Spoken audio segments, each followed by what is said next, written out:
These opening words are from Judy Chicago's The Dinner Party. And then all that has divided us will merge. And then compassion will be wedded to power. And then softness will come to a world that's harsh and unkind.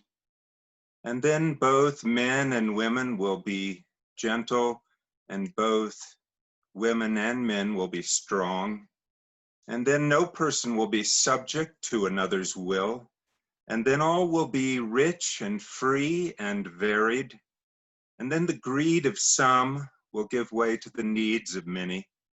And then all will share equally in the earth's abundance. And then all will care for the sick and the weak and the old. And then all will nourish the young. And then all will cherish life's creatures. And then all will live in harmony with each other and the earth. And then everywhere will be called Eden once again. Now we light the flaming chalice, the symbol of our faith.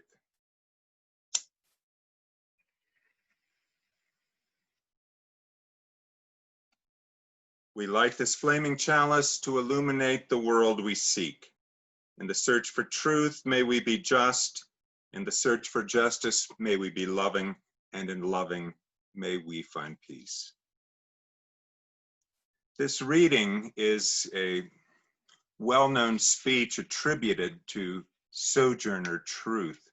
She delivered it at a women's rights convention in Akron, Ohio in the year 1851 at the Old Stone Church, a Universalist meeting house now gone. The speech was recorded not until a dozen years after it was given by another suffragist who was there, Frances Gage. She put Sojourner's words into a kind of stereotypical African-American Southern dialect, which was probably fabricated. Sojourner Truth was enslaved in the state of New York, which did not abolish slavery until 1827. They followed a course of gradual emancipation so that slaves had to work out a term of service and would then be liberated when their term was finished. Sojourner worked through her term of slavery, but her children were still in bondage. She ran away with her daughter, but her son was still a slave. She sued to receive custody of her son in state court, and she was the first Black woman to sue and win a verdict against a white man in these United States. These are the words that were attributed to her. Well, children, there's so much racket, there must be something out of kilter. I think that twixt the Negroes of the South and the women in the North all talking about rights, the white men are going to be in a fix pretty soon. But what's all this here talking about?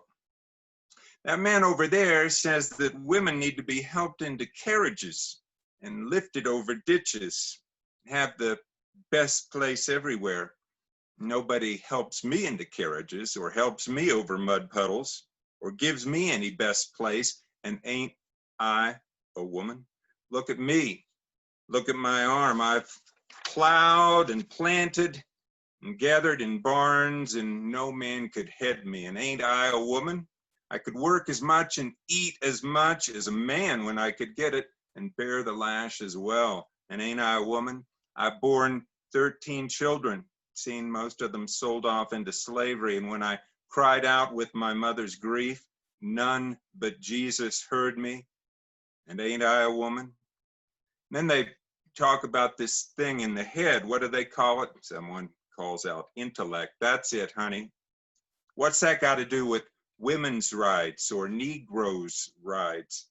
If my cup won't hold but a pint and yours holds a quart, wouldn't you be mean not to let me have my little half measure full?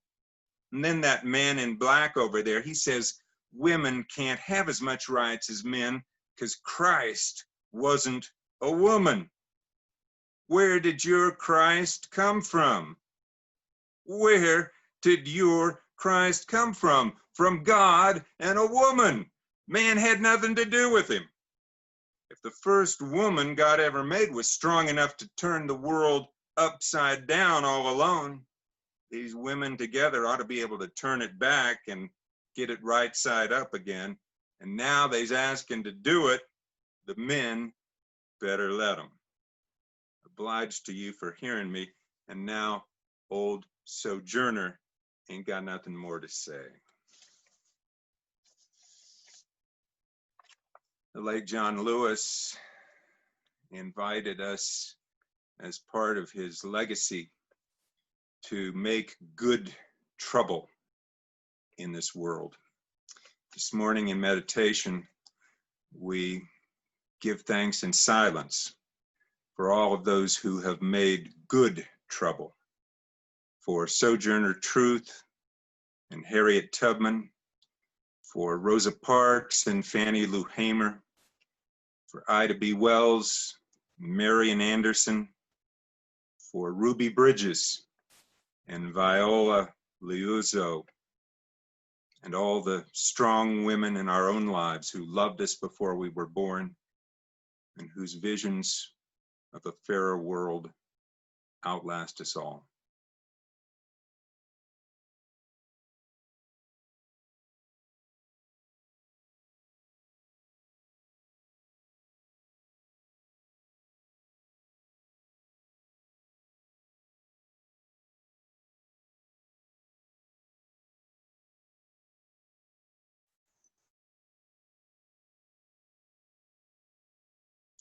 Amen.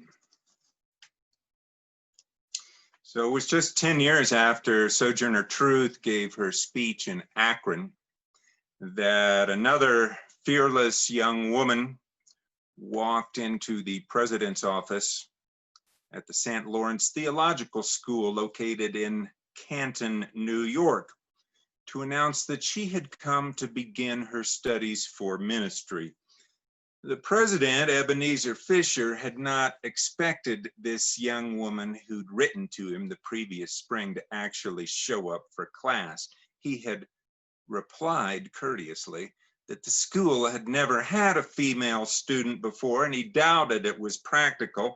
However, he said, if you feel that God has called you to preach the everlasting gospel, you shall receive from me no hindrance, but rather every aid within my power. And that was all the encouragement that Olympia needed. She inherited her feisty nature from her parents, who left their small farm in Vermont to homestead in the wilds of Michigan just a year before Olympia's birth in 1835. She was just a girl when she killed a rattlesnake in the swamps that bordered their cabin. In that pioneer setting, her father built a schoolhouse on the property, while every evening her mother read to the children from the New York Tribune, discussing politics and art and other highbrow matters. The maxim that children should be seen and not heard was one she never mastered. She gained her passion for equality early on. As a youngster, she learned that her Aunt Pamela and Uncle Thomas in the nearby town of Schoolcraft operated a station on the Underground Railroad. Over 1,500 former slaves passed through that home, and Olympia talked to them, and she listened, hearing their stories of hardship and bondage.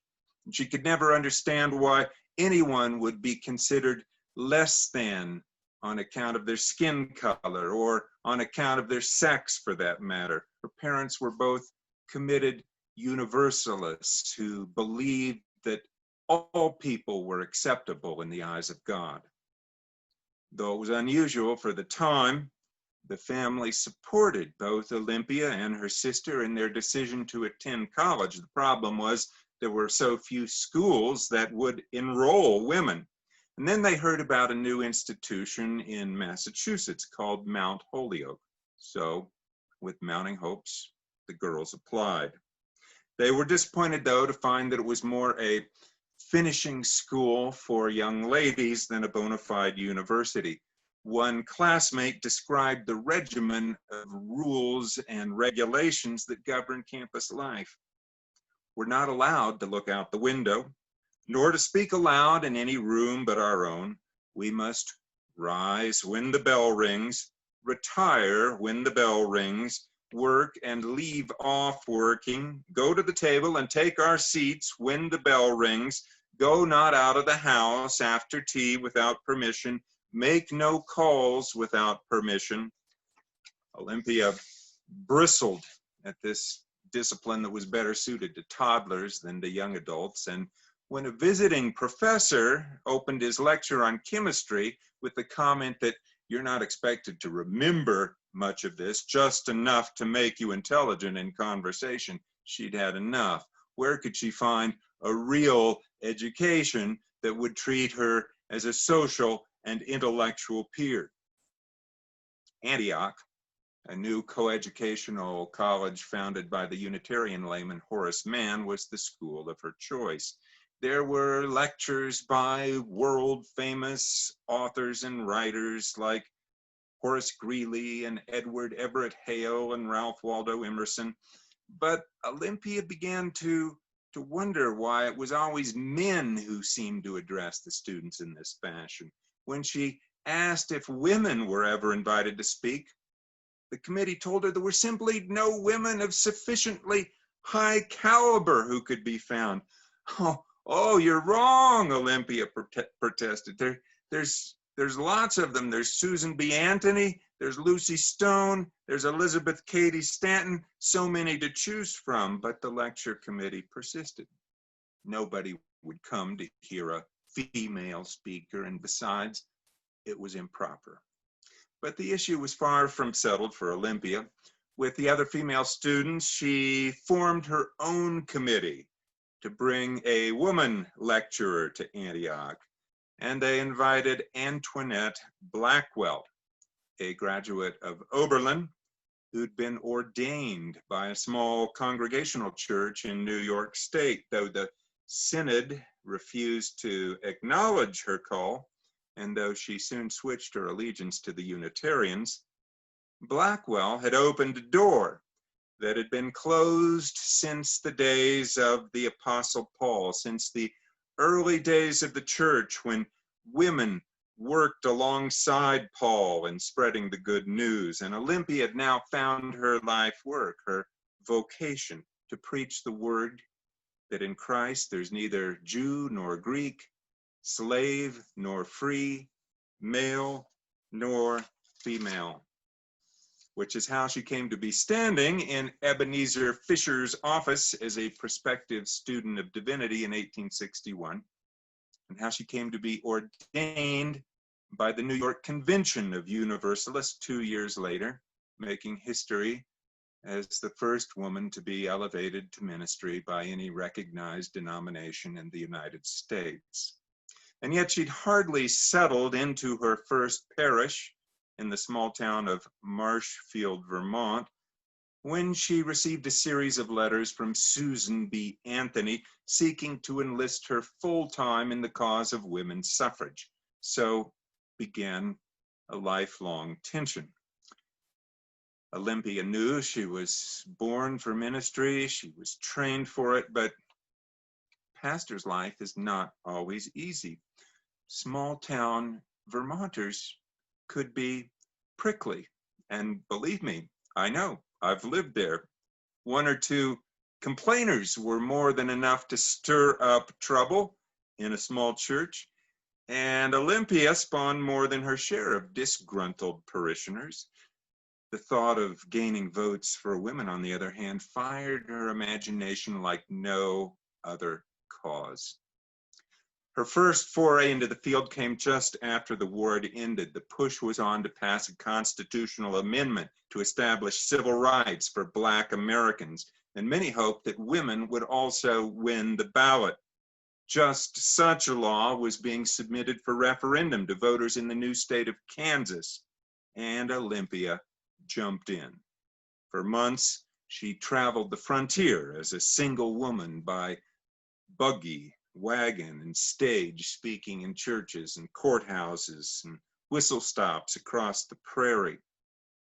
When women's suffrage went down to defeat, she was angry. She was bitter at the liquor lobby, who feared that giving women the vote would mean closing the saloons.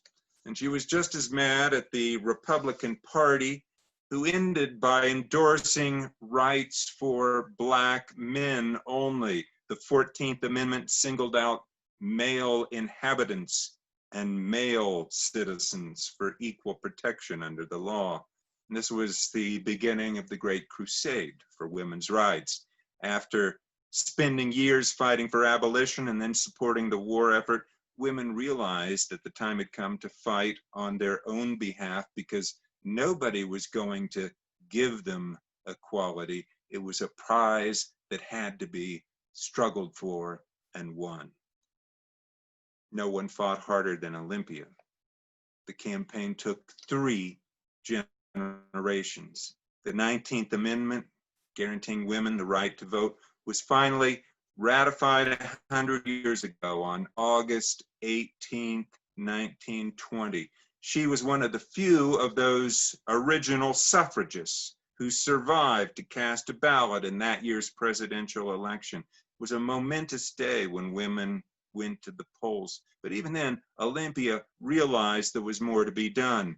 When the National American Women's Suffrage Association dissolved, its mission accomplished, she became part of a new organization founded in its stead, the League of Women Voters. In the final years of her life, she became one of the charter members of the American Civil Liberties Union and joined the Women's International League for Peace and Freedom to oppose the scourge of war. Into her 9th decade, she held fast to her motto, "Those who live in harmony with justice are immortal." At the same time, Olympia never abandoned her primary devotion to ministry. Called to the Universalist Church in Racine, Wisconsin in 1878, she served there for 20 years. With her husband, John Willis, who edited the local newspaper, she settled into a home overlooking Lake Michigan, and it was there that she raised her 2 children, cooked, gardened, found a measure of peace and contentment amid the strains of public life. Her niece Marcella remembered fondly visits to great aunt Olympia, who would skip down the sidewalk to greet her, and who, even in old age, continued her voice and elocution exercises that had stood her in such good stead in the pulpit and on the rostrum, projecting out over the lake of an early morning.